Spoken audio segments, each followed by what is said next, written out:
बहुत समय पहले की बात है। एक दिन शिव जी और पार्वती कैलाश पर्वत पर उदास बैठे हुए थे। भगवान गणेश उनके पास आए और बोले, क्या हुआ पिताजी, आप उदास क्यों हैं? बेटे, हम तुम्हारे और कार्तिकी के विवाह के बारे में लेकर थोड़ा सा चिंतित हैं। तो पिताजी आप ये चिंता छोड़ दीजिए, क्योंकि मैं विवाह ही नहीं करूँगा। ऐसा कहकर गणेश जी धरती पर आकर एक जगह बैठकर तप करने लगे। तभी देवी तुलसी वहाँ से गुजर रही थी। उनकी नजर जब गणेश जी पर गई तो वो उन्हें देखकर मोहित हो गई और उन्होंने गणेश जी से विवाह करने को कहा, पर गणेश जी ने मना कर दिया और कहा, नहीं देवी, मैं आपसे विवाह नहीं कर सकता। मैं आजीवन विवाह न करने का प्रण ले लिया हूँ।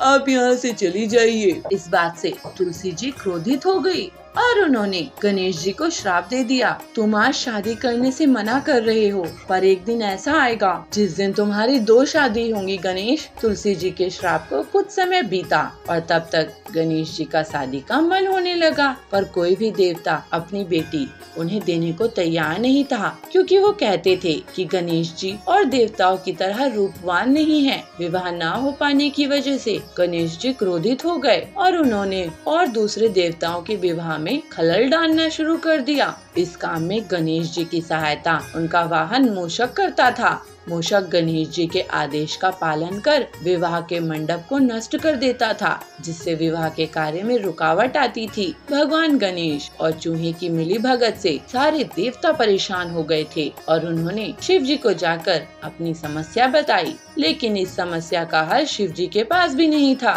देखिए, आप इस समस्या का हल मेरे पास नहीं है, आप ब्रह्मा जी के पास जाइए, वही इसका निवारण कर सकते हैं। भगवान शिव की सलाह मिलने के बाद सभी देवता ब्रह्मा जी के पास गए। उस समय ब्रह्मा जी योग में लीन थे। कुछ देर बाद देवताओं के समाधान के लिए उनके योग से उन्होंने 2 कन्याएं रिद्धि और सिद्धि प्रकट की। दोनों ब्रह्मा जी की मानस पुत्री थी। दोनों पुत्रियों को लेकर ब्रह्मा जी गणेश जी के पास पहुँचे और बोले, गणेश, आपको इन्हें शिक्षा देनी है। ये दोनों मेरी बेटियां हैं। मैं जानता हूँ आपसे उत्तम ज्ञान इन्हें कहीं से प्राप्त नहीं हो सकता। जी अवश्य ब्रह्मदेव, ये तो मेरे लिए बड़े सौभाग्य की बात है। गणेश जी शिक्षा देने के लिए तैयार हो गए और अब वो रिद्धि सिद्धि को शिक्षा देने लगे। पर जब भी चूहे द्वारा गणेश जी के पास किसी के विवाह की सूचना आती थी तो रिद्धि सिद्धि उनका ध्यान भटकाने के लिए कोई ना कोई प्रसंग छेड़ देती थी। ऐसा करने से हर विवाह बिना किसी बाधा के पूर्ण हो जाता था। फिर एक दिन गणेश जी को सारी बात समझ में आई, जब चूहे ने उन्हें देवताओं के विवाह बिना किसी रुकावट के संपूर्ण होने के बारे में बताया।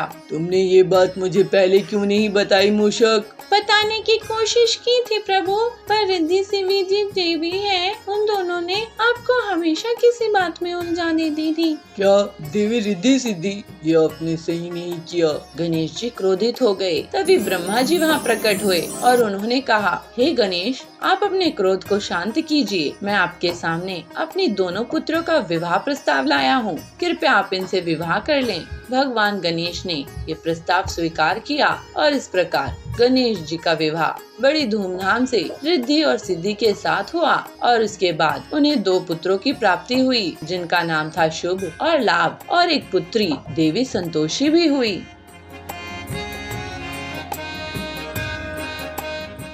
एक पहाड़ी जंगल में पीलू चिड़िया अपनी माँ बबली के साथ रहा करती थी। वे दोनों माँ बेटी अपने बगीचे में फूल उगाती और उन्हें बाजार में बेचा करती थी। उससे जो भी आमदनी होती उससे वो लोग अपने घर का खर्च चलाया करती थी। एक सुबह बबली के घर कड़कनाथ आता है। बबली, ओ बबली।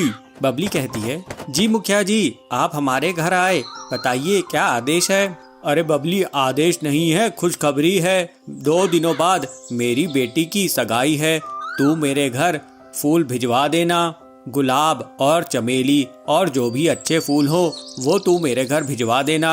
बबली कहती है, ये तो बहुत अच्छी खुशखबरी की बात है मुखिया जी, लेकिन कुछ पैसे आप एडवांस दे देते। इस पर कड़कनाथ गुस्सा हो जाता है और बबली को धमकी देता है। एडवांस? किस बात का एडवांस? तू भूल गई क्या? मैं यहाँ का मुखिया हूँ।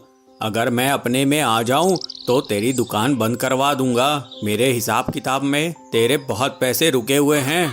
बबली कहती है, गलती हो गई मुखिया जी, मुझे माफ कर दीजिए। इस तरह से मुखिया धमकी देकर वहाँ से चला जाता है। पीलू अपनी माँ से कहती है, ये क्या माँ, आप उस मुखिया से क्यों डर गई? हम अपनी मेहनत के ही पैसे उससे मांग रहे थे, ऊपर से वो हमें धमका कर चला गया। जाने दे बेटी, तेरे पिताजी ने इससे कभी उधार लिए थे, हम उस उधार को अभी तक चुका नहीं पाए हैं। बल्कि मैं तो सोच रही हूँ इसके ऑर्डर के बाद मैं फूलों का धंधा ही बंद कर दूं। पीलू कहती है, लेकिन माँ, अगर हम फूल नहीं उगाएंगे और उसे नहीं बेचेंगे तो घर कैसे चलेगा? बबली, तो क्या करूँ बेटी, मुझे तो कोई दूसरा उपाय भी नहीं सूझ रहा है। चल इन बातों को छोड़, चल अब चलकर फूलों को तोड़ते हैं और बाजार में बेचने के लिए चलते हैं। दोनों माँ बेटी अपनी मेहनत से फूल उगाती थी और बाजार में बेचकर आती थी। इस तरह से कुछ दिन बीत जाते हैं। ऐसे ही एक दिन हरिया काका बबली की दुकान पर आते हैं और कहते हैं, बबली, तुम्हारा आजकल फूलों का व्यापार कैसा चल रहा है? लोग बाग खरीदारी कर रहे हैं कि नहीं? ये देखो,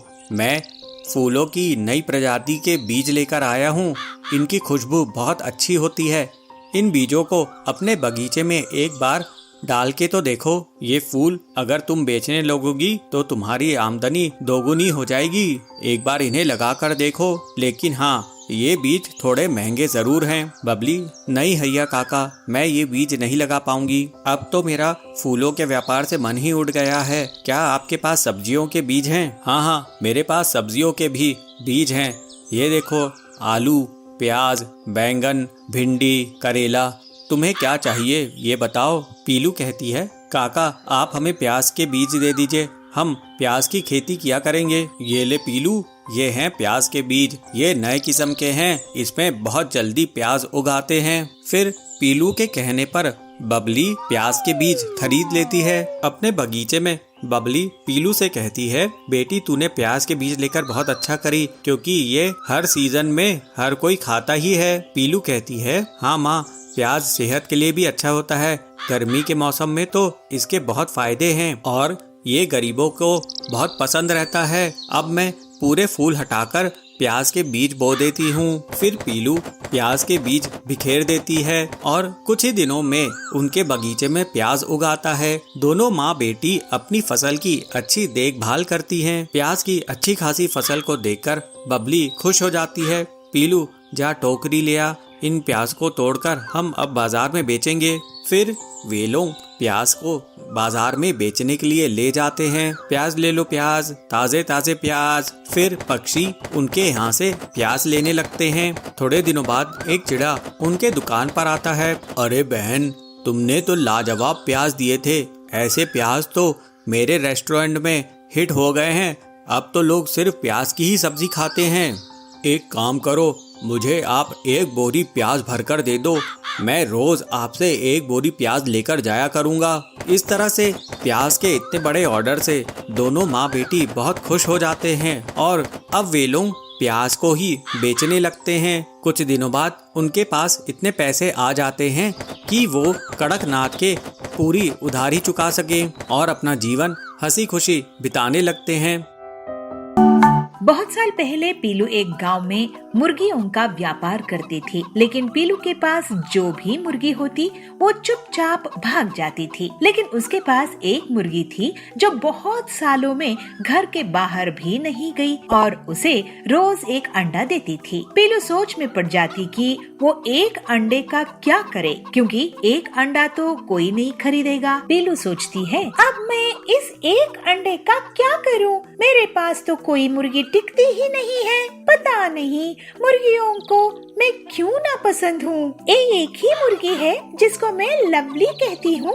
इसका एक अंडा कौन खरीदेगा? मैं ही खा जाती हूँ। वैसे भी एक अंडा बेचकर पैसे तो मिलने से रहे, कम से कम अपना पेट एक अंडे से तो भर ही लूंगी। ऐसे ही एक दिन पीलू अपनी मुर्गी के साथ जंगल घूमने के लिए निकली। अब बहुत दिनों से बाहर नहीं गए हैं, इस मुर्गी को घर में ही नहीं छोड़ सकती, क्या पता ये भी भाग जाए। तभी उसे एक बूढ़ी पक्षी बबली एक पेड़ के नीचे बेहोश मिलती है। अरे बूढ़ी आंटी, उठो उठो, क्या हुआ तुम्हें? कौन है? मुझे भूख लगी है, भूख लगी है मुझे। अरे आंटी जी, मेरे पास तो आपको खिलाने के लिए पैसे नहीं हैं। तभी लवली मुर्गी एक अंडा दे देती है। पीलू तुरंत ही उसे बबली को दे देती है। बबली उस अंडे को खा लेती है। बेटी, तुमने अपनी मुर्गी का अंडा खिलाकर मेरी भूख मिटाई है। तुम अब से गरीब नहीं रहोगी। ये मुर्गी तुम्हें एक सोने की अंडा देगी। उस अंडे को तुम पंखे में रख देना और घुमाना। जब अंडा घूम रहा होगा तब तुम उससे जो मांगोगी वो मिल जाएगा। फिर वो बूढ़ी बबली वहाँ से चली जाती है। पीलू घर आती है और फिर अगले दिन लवली मुर्गी सोने का अंडा देती है। पीलू उस अंडे को पंखे में रख देती है। सोने के अंडे, मुझे ढेर सारे पैसे दो। अरे ये क्या, इससे तो कोई पैसा नहीं आया। आंटी जी तो कह रही थी चलो सोने के अंडे, मुझे पैसे कमाने का रास्ता बताओ। उसी गांव में खड़क सेठ था। वो लोगों से शर्त लगाकर पैसे कमाता था। पीलू उसके पास जाती है। खड़क सेठ, मैं तुम्हारे साथ शर्त लगाने के लिए तैयार हूँ। तू मुझसे क्या शर्त लगाएगी पीलू? तू पिद्दी चिड़िया है, तेरे पास एक मुर्गी ही तो है। ले देकर चल, मैं तेरे साथ भी शर्त लगा लेता हूँ। कल सुबह तेरी मुर्गी को 50 मुर्गियाँ देने होंगे, नहीं तो तू मुझे 2 लाख देगी। ठीक है, लेकिन अगर मैं जीती तो तुम मुझे 5 लाख रुपए दोगे खड़क सेठ। जा जा, एक मुर्गी से 50 मुर्गियाँ निकाल के दे मुझे। फिर पीलू शर्त लगाकर चली जाती है और सोने के अंडे को पंखे में रखकर उसे 50 मुर्गियाँ मांगती है। सोने का अंडा उसे 50 मुर्गियाँ दे देता है। अगले दिन खड़क सेठ ये देखता है तो उसका सिर चकरा जाता है। ये धोखा है, ऐसा नहीं हो सकता। धोखेबाज तुम हो खड़क सेठ। भोले भाले लोगों से शर्त लगाते हो और उनकी जमीन हड़प लेते हो।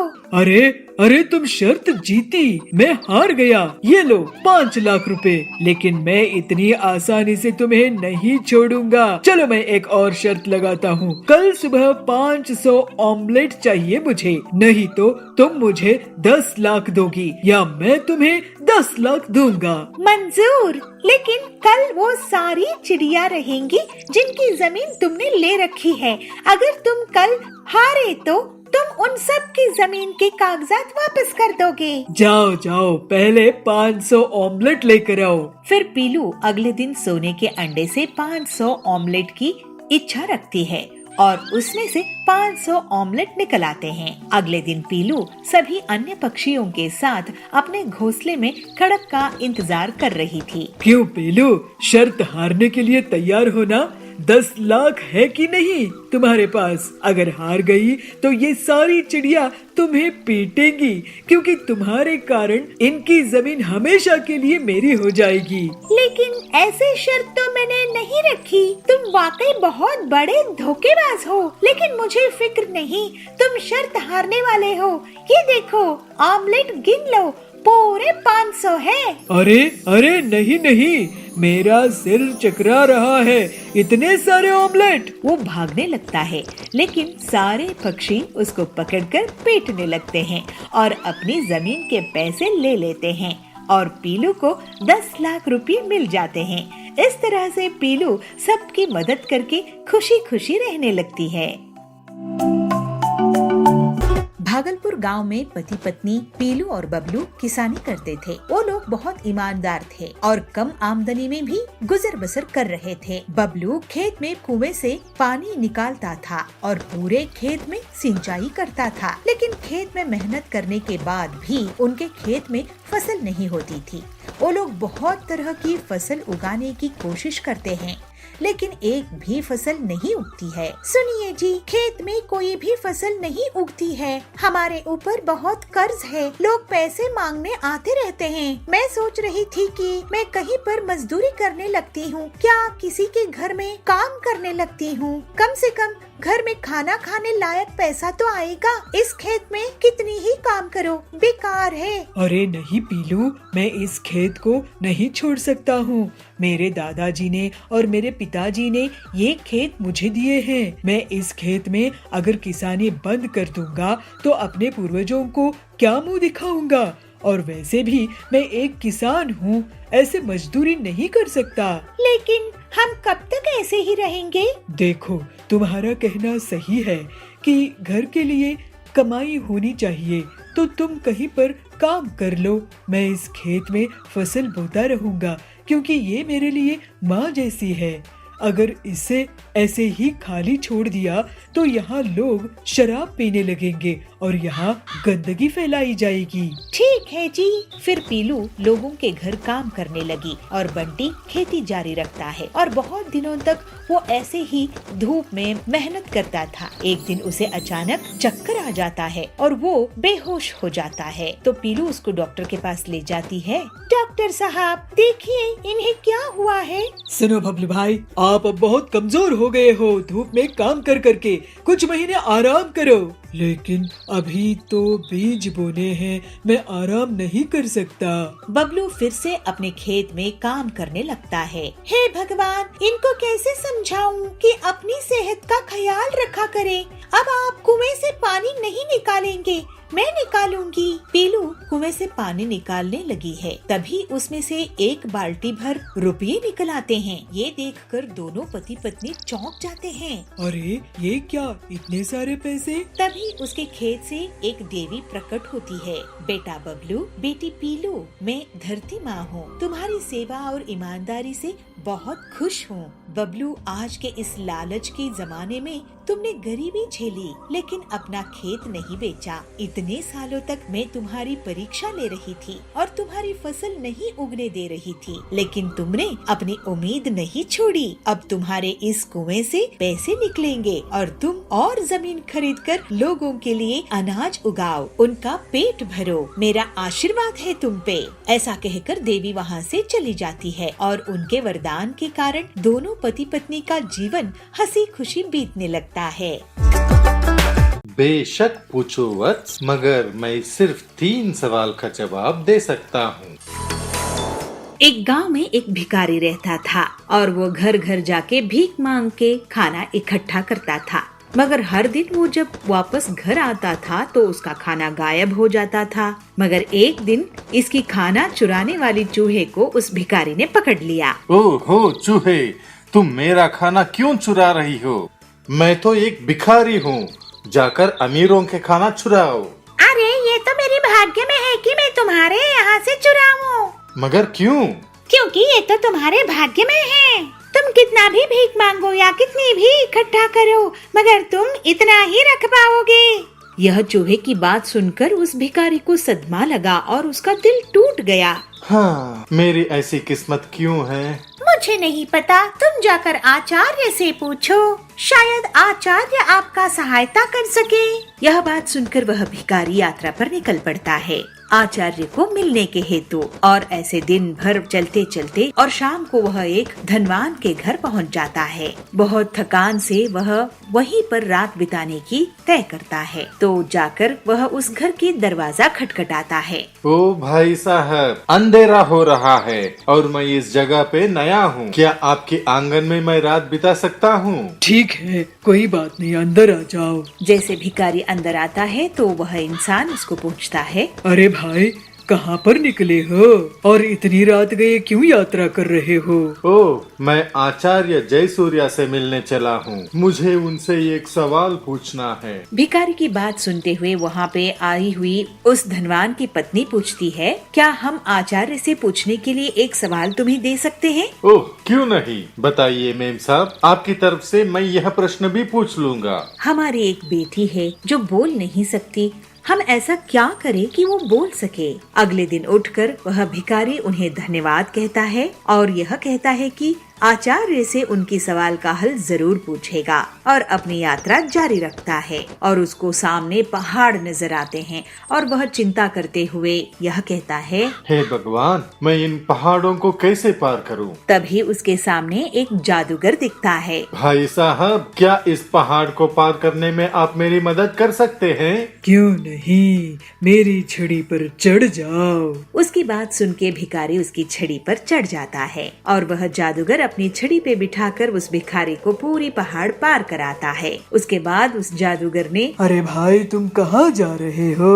मैं आचार्य जयसूर्या से मिलके अपने भाग्य के बारे में पूछना चाहता हूँ। अच्छा, क्या मैं भी एक सवाल दे सकता हूँ आचार्य को पूछने के लिए? मैं कितने सालों से स्वर्ग जाने की कोशिश कर रहा हूँ और मेरी शिक्षा के अनुसार अब तक मुझे स्वर्ग पहुँच जाना चाहिए था। मुझे स्वर्ग जाने के लिए क्या करना होगा? क्या ये सवाल पूछ सकते हो?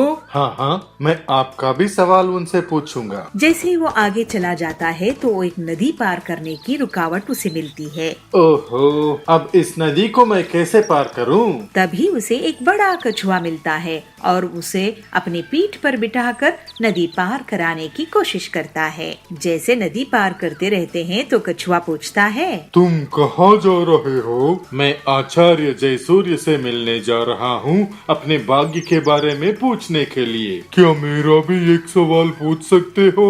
क्यों नहीं, जरूर पूछूंगा। मेरा सवाल है, मैं 500 सालों से एक ड्रैगन बनने की कोशिश कर रहा हूँ और मेरे शिक्षा के अनुसार अब तक मुझे एक ड्रैगन बन जाना चाहिए था।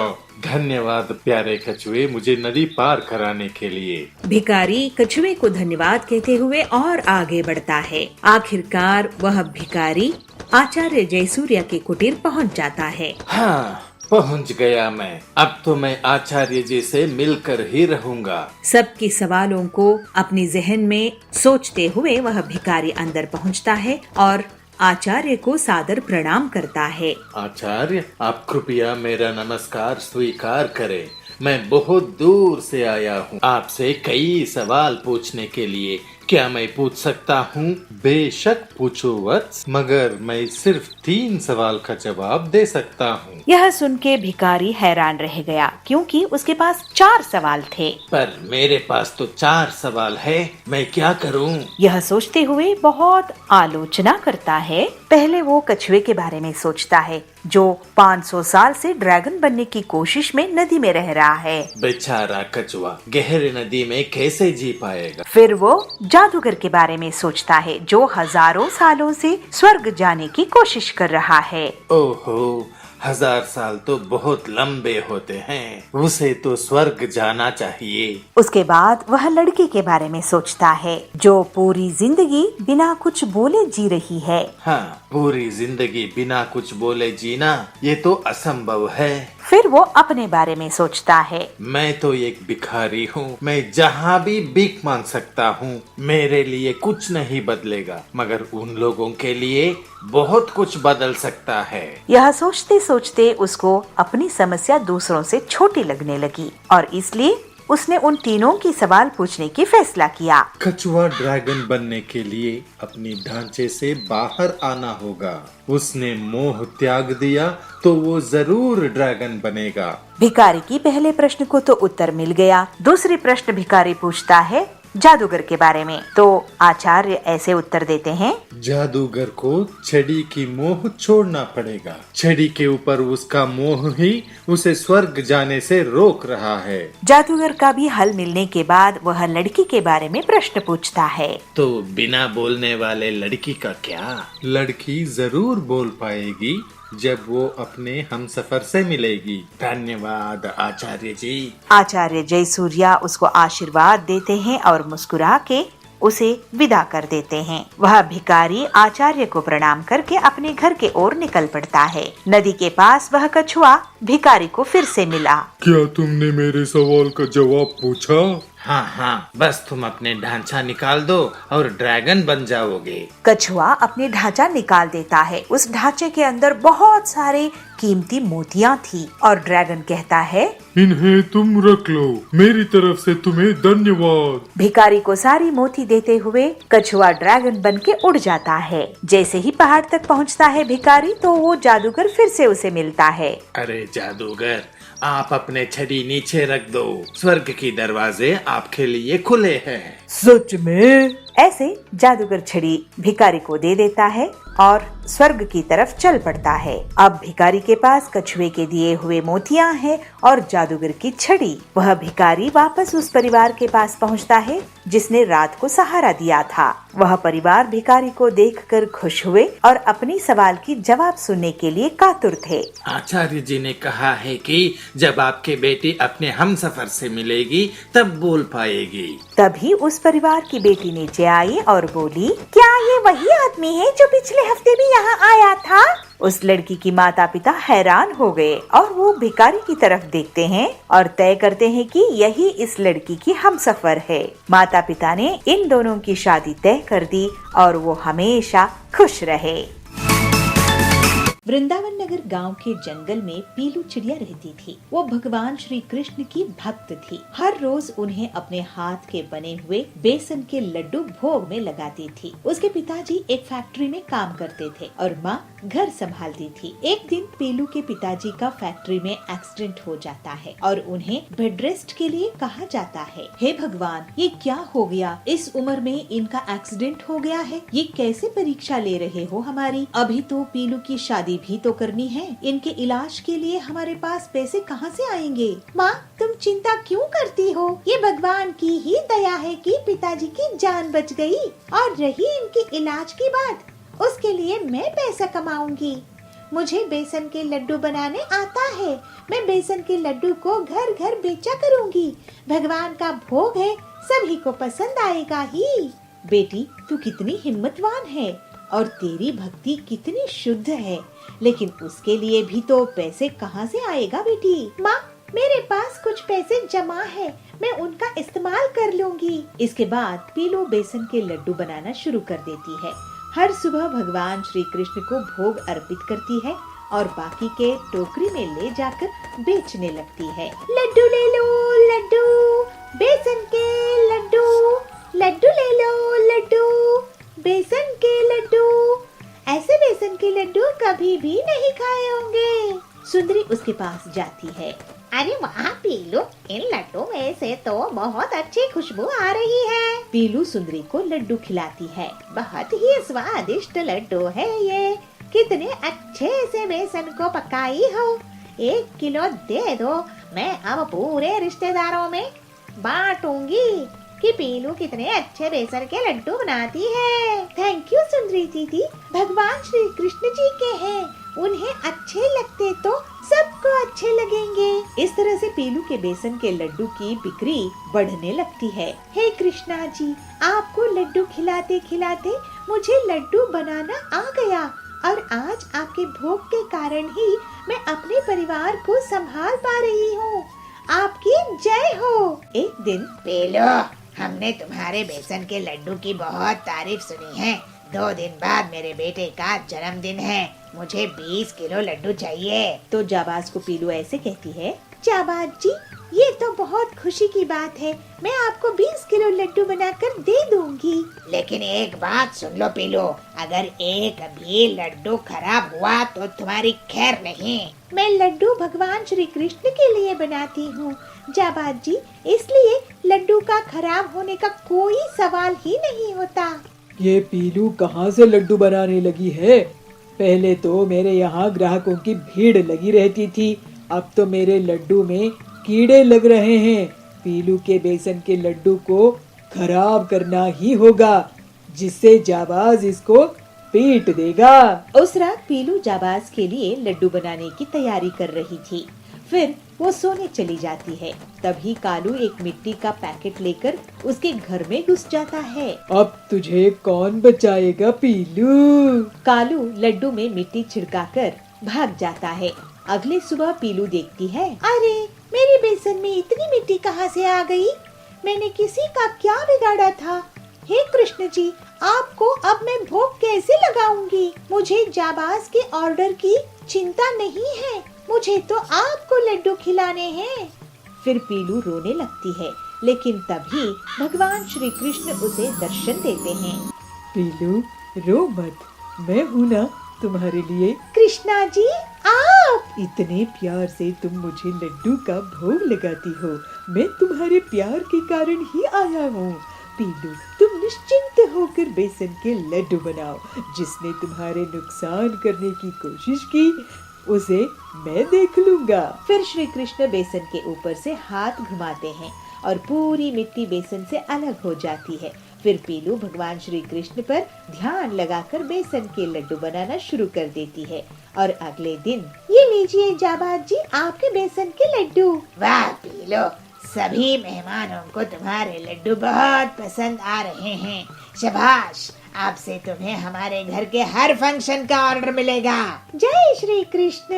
पीलू अपने घर की तरफ वापस जा रही होती है तो वो देखती है कि लोग कालू की पिटाई कर रहे हैं। हमें लड्डू के नाम पर मिट्टी खिला रहे हो, ये लो। कालू तो दिल से भी काला है, मेरे बच्चे का तेरा लड्डू खाकर दांत हिल गया। पीलू समझ गई कि उसके घर में आकर किसने मिट्टी मिलाया था। भगवान श्री कृष्ण की शुद्ध भक्ति के कारण पीलू की दुकान इतनी चलती है कि वो अपने पिताजी का अच्छे से इलाज करवा लेती है और कुछ ही दिनों में अपनी लड्डू की एक छोटी सी फैक्ट्री खोल लेती है। पीलू और उसका परिवार अब हंसी खुशी रहने लगता है और पीलू रोज कृष्णा जी को लड्डू का भोग लगाना जारी रखती है।